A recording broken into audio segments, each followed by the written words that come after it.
partir de la fin des années 10, il réduit le poème à la lettre, les articulations de lettres, et il va inventer ce qu'on va appeler après la poésie sonore, la poésie abstraite.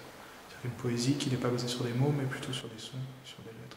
Et l'accrochage, en fait, sera chronologique, puisqu'il commencerait à la fin des années 10 avec le mouvement Dada, et il se finira avec les tapuscrits, les poèmes qu'il fait à la machine à écrire à Limoges, au milieu des années 60. Donc voilà, justement, là, c'est des œuvres qu'on va exposer, hein, autour de cet usage de la lettre. Là, par exemple, c'est un poème qui s'appelle Opossum. Donc, il joue, en fait, autour de ce premier mot, qui est un mot, enfin, qui n'est pas un mot, mais qui a un son, Opossum. Et donc, Moposo, Smopos, enfin, voilà, c'est un poème. Et comme souvent chez Haussmann, en fait, la lettre a un équivalent sonore, c'est-à-dire le minuscule doit être dit doucement, la majuscule fortement, etc.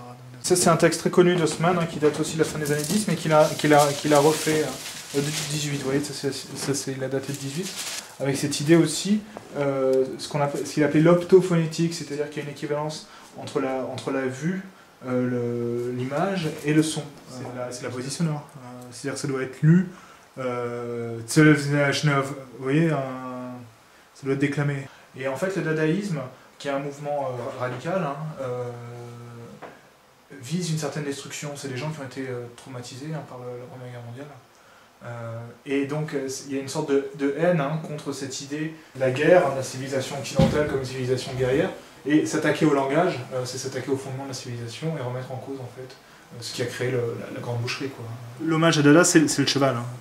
C'est le cheval, le Dada. Et puis les noms, Berlin 1918, donc c'est la signature du manifeste berlinois. Zurich 1916, le premier, avec Zara, Bâle, etc. À Berlin, c'était Haussmann, Franz Jung, Hülsenbeck. Et puis Paris, avec Tristan Tzara aussi. Dada, dont va émerger après le surréalisme avec André Breton. Écoutez, ça c'est une photo qui a été faite à Limoges, je pense, dans l'immédiate après-guerre. En fait, il se retrouve à Paris en 1939. Et il est allemand, et sa femme est juive, et donc ils sont obligés de se cacher. Et c'est pour ça qu'ils arrivent chez nous. Ils vont se cacher d'abord à Perral-Château, ils passent la guerre à Perral-Château, et après la guerre, ils vont s'installer à Limoges.